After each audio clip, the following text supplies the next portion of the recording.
민수기 32장 28절에서 42절 말씀 우리 다 같이 합독하겠습니다.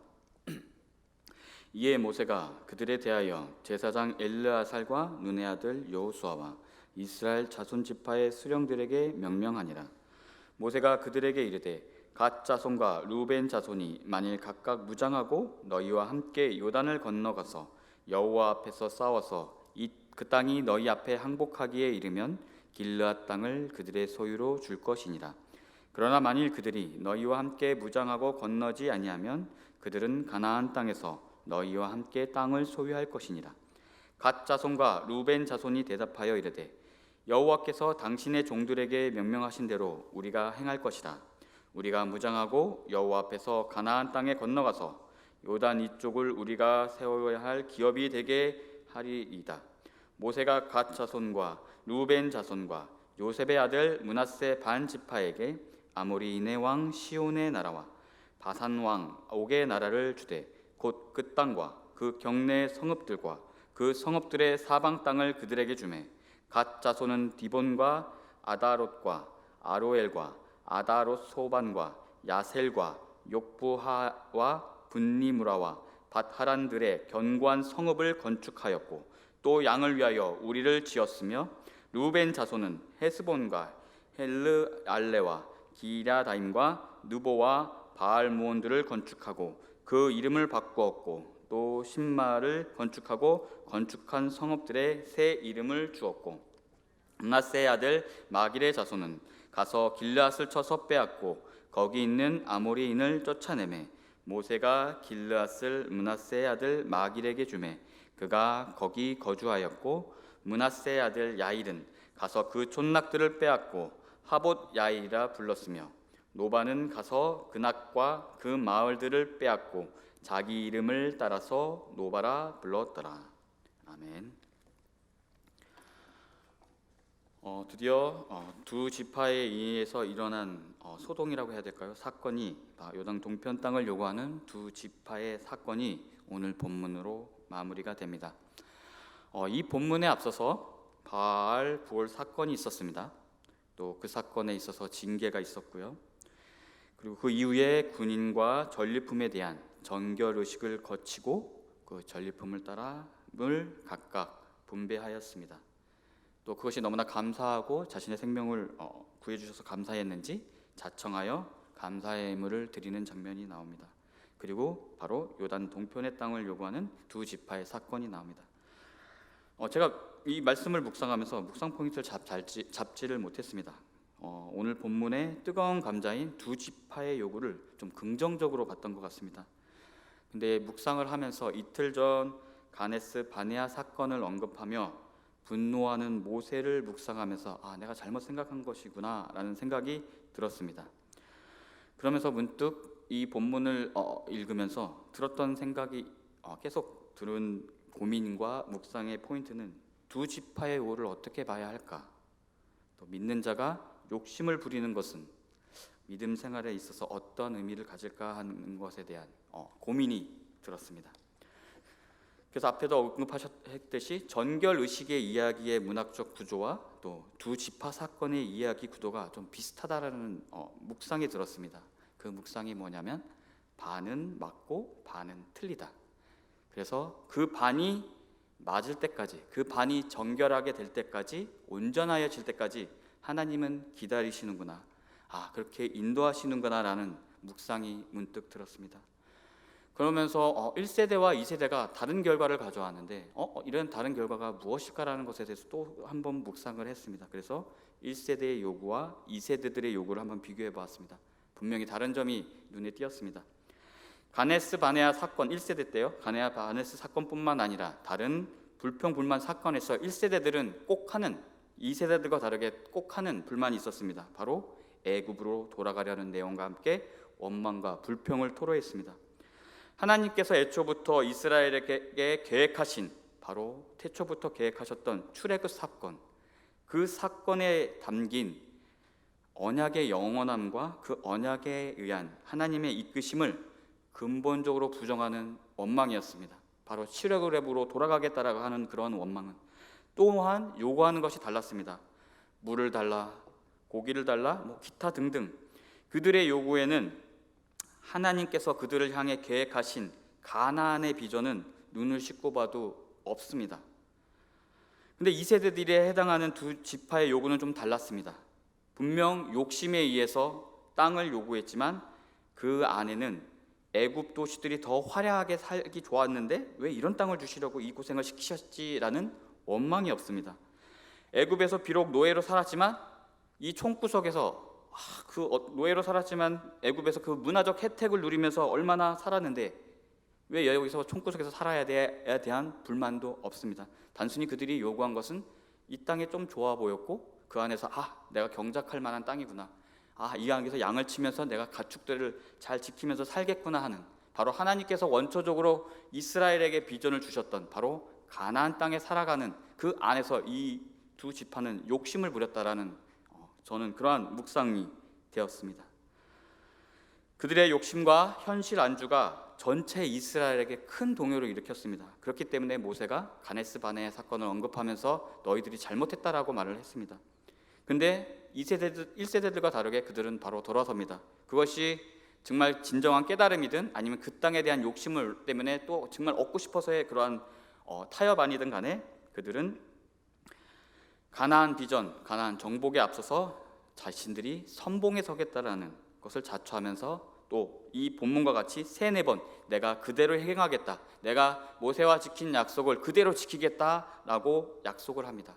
그리고 모두 다 아시다시피 그들은 요단 동편 땅을 그들의 몫으로 여호수아에 가서도 차지하게 됩니다.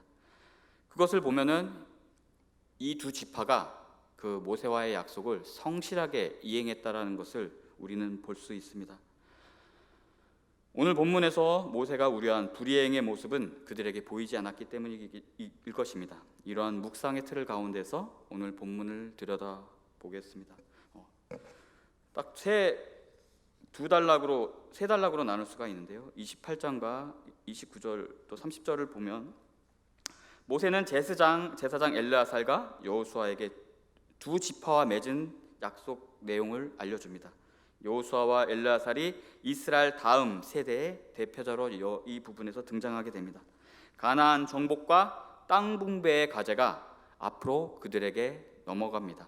모세는 곧 죽음을 맞이하기 때문입니다. 그래서 먼 미래에 있을 비상 상황에 대해 모세는 그들에게 어떻게 대처해야 할지, 내가 그들과 어떻게 언약을 맺었고 그것을 잘 지키는지 안 지키는지에 대한 이야기를 합니다.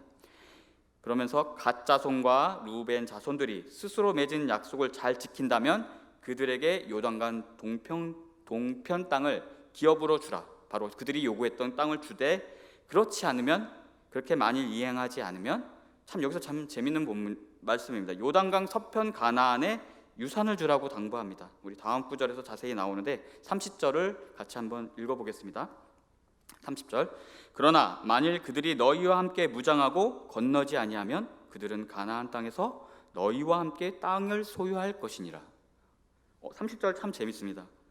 그들이 약속을 어겼는데도 가나안 땅에서 너희와 함께 땅을 소유할 것이라는 말씀하십니다. 그것까지 주지 말아야 되는 거 아니야? 분명히 그러면은 얘네들은 가나안 땅, 서쪽 땅을 정복하는 데 있어서 참여도 하지 않았던 겁니다.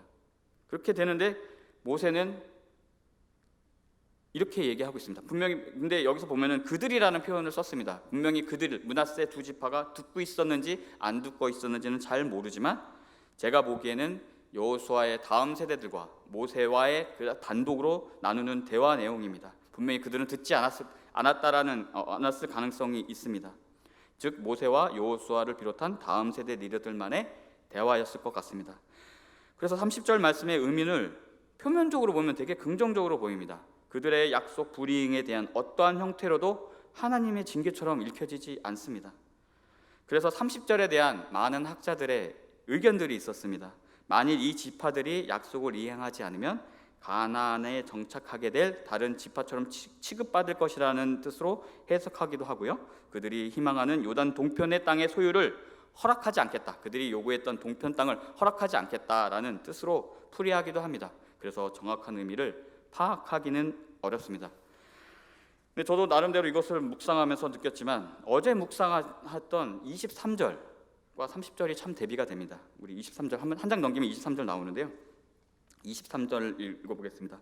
너희가 만일 그같이 아니하면 여호와께 범죄함이니 너희 죄가 반드시 너희를 찾아낼 줄 알라라고 23절에 나옵니다. 23절과 30절이 너무나 대비가 됩니다.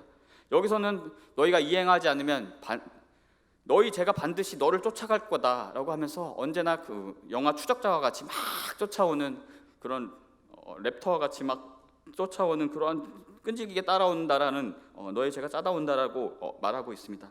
23절을 잘 들여다보면 너희 죄가 반드시 너희를 찾아갈 거고 너희가 약속을 이행하지 않으면 약속 불이행, 계약 불이행의 불이익은 반드시 받게 될 거라고 말을 하고 있습니다. 여기서 너희는 두 지파의 두 세대들입니다. 가나안 땅을 정복하고 그 땅에 대대손손 살아갈 루벤 지파와 갓 지파 자손들, 바로 그 이후의 세대들에게 내린 경고가 아닙니다. 30절은 아브라함 때부터 내려온 언약의 말씀이 두 지파가 어떠한 모습이든 그들에게 이루겠다라는 말씀으로 묵상하게 됐습니다. 언약은 영원히 이어집니다. 순간순간 죄를 짓는다 해도 언약은 파기되지 않습니다. 또한 전문맥에서는 전리품에 대한 정결의식이 있습니다. 불에 견디는 것들은 불로 정결케 하고 나머지는 정결케 하는 불로 정하게 합니다. 바로 연단을 뜻합니다. 우리가 마태복음의 말씀처럼 죄를 범하는 손을 도끼에 찍어서 온몸을 살리려고 하는 것이 아닙니다. 온몸이 온전해질 때까지 불에 달구는 것입니다. 바로 므낫세 두 지파가 1세대들처럼 내쳐진 것이 아니라 얘네들이 온전하게 생각할 때까지 하나님께서 기다리신 것은 아닌가 하는 생각이 들었습니다. 우리의 인생 또한 비슷하지 않습니까? 세상을 살다 보면 넘어지고 깨지고 주님 앞에 잘못된 행동이든 버리지 못하는 옛 본성에 의한 실수든 그런 어떤 잘못이든 우리를 깨닫게 하시려고 하나님은 은혜와 사랑 위에 매 징계를 하십니다. 하지만 그것이 끝이 아닙니다. 하나님의 은혜와 사랑은 우리를 향한 하나님의 언약은 이어집니다. 오늘 본문을 통해 우리에게 향하신 하나님의 계획하심은 영원히 우리에게 향하고 계심을 묵상하는 시간 되길 소망합니다. 두 지파들은 모세와 백성 앞에서 자신들이 약속한 것을 다시 한번 확인시키면서 본인들은 요단강 동편에 정착할 것을 원하고 있음을 재차 확인해 주면서 이 약속을 이행할 것이라고 계속 말하고 있습니다. 그래서 31절과 32절은 바로 그러한 내용입니다. 요단 이쪽을 우리가 소유할 기업이 되게 하겠다. 그래서 분명히 나는 무장을 하고 가나안 땅에 넘어가서 내가 선봉에 쓰겠다라는 그러한 강한 다짐을 보여줍니다. 비로소 모세는 갓 지파와 루벤 지파, 32절의 이하의 내용입니다. 갓 지파와 루벤 지파와 므낫세 반 지파가 원했던 요단 동편 땅을 분배해 줍니다. 여기서 므낫세 반 지파에게도 이러한 혜택이 돌아간 것은 그들 지파가 위험을 무릅쓰고 직접 길르앗 땅을 정복하였기 때문이다라고 바로 40절에 39절과 40절에 나와 있습니다. 이 부분을 보면 참 갈렙을 생각나게 연상케 합니다. 그들의 노력과 헌신이 없었던 것이 아닙니다. 그리고 그 없었던 것을 요구하는 것도 아닙니다. 단지 많이 욕심을 부렸던 것입니다. 그리고 현실에 대한 두려움 앞에 안주하고자 했습니다. 비록 서원함으로 선봉에 서야 했지만 하나님께서 주시겠다고 한 그들의 몫은 그대로 바랐습니다. 바로 아브라함 때부터 이어진 가나안 땅에 대한 언약과 그 언약을 이루신 하나님의 약속은 언제나 신실하십니다. 모세는 협의한 것에 따라서 갓 지파, 루벤 지파, 바로 아모리의 시온의 왕과 바산 옥의 왕국을 주었습니다. 여러 가지 사건들이 있었습니다. 그들의 상급은 구체적으로 받게 됩니다. 바로 그들이 차지한 바로 33절과 42절에 나오는 구체적인 이름, 바로 그들의 성읍들을 통해서 그들이 분명히 그들의 땅을 차지했다라는 것을 성경은 말씀하고 있습니다. 또한 그 성읍의 이름까지 바꾸며 자신들의 것임을 드러냅니다. 그리고 그들의 삶은 계속될 것입니다. 순간순간 잘못과 죄는 그들을 찾아오겠지만 아브라함과 맺은 언약으로 주시겠다고 하는 땅은 영원히 그들의 것이 되었습니다. 하나님은 아브라함과 맺은 그 언약은 지키시는 바로 신실하신 분입니다. 이스라엘의 복의 근원은 바로 아브라함 때부터 이어온 하나님과의 언약이었습니다. 그것은 아브라함의 순종으로부터 시작했습니다.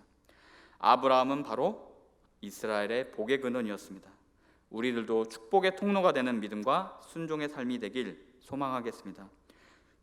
말씀을 마치겠습니다. 두 지파는 욕심을 부렸습니다. 우여곡절 끝에 요단 동평은 그들의 땅이 되었습니다. 선봉에서는 위협을 잘 감당했습니다. 그들에게 요단 동평 땅은 하나님의 신실하심을 나타내는 언약의 선물이었습니다.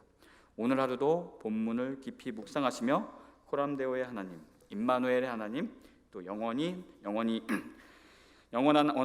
하나님의 언약을 사모하는 하루 되시기를 기도하겠습니다. 우리 기도합니다. 사랑과 은혜가 많으신 하나님, 오늘도 민수기를 묵상합니다. 두 지파의 욕심과 현실 안주에 의한 요단 동편 땅의 요구로 여러 가지 사건들이 진행되었습니다. 욕심과 현실 안주로 인한 죄와 그 형벌의 틀이 있었지만 그럼에도 불구하고 아브라함과의 언약을 통해 주신 축복을 거두지 않으시고 그들에게 땅을 주신 하나님의 신실하심을 묵상합니다. 저희들 또한 세상의 욕심과 우리의 재성 때문에 얼룩진 믿음 생활을 하고 있습니다. 때론 징계와 훈계로 우리를 가르치시고 타이르시지만 하나님의 신실하심은 영원히 우리를 향하고 계심에 감사합니다. 더욱더 하나님의 자녀로서 하나님께 칭찬받는 저희들이 되게 하시고 주님의 비전 안에서 욕심 부리며 그 욕심에 따른 수고로움을 잘 충성되이 감당하게 하소서. 언제나 어디서나 함께 하시는 주님을 찬양합니다. 오늘 주님께 드려지는 예물이 있습니다. 그의 정성을 기쁘게 받아주시고 축복하고 안수하여 주십시오. 그 가정 안에서 우리 교우들 가운데서도 무한한 은혜와 평안함과 형통함이 넘치게 하여 주시옵소서. 예수님의 이름으로 기도합니다. 아멘.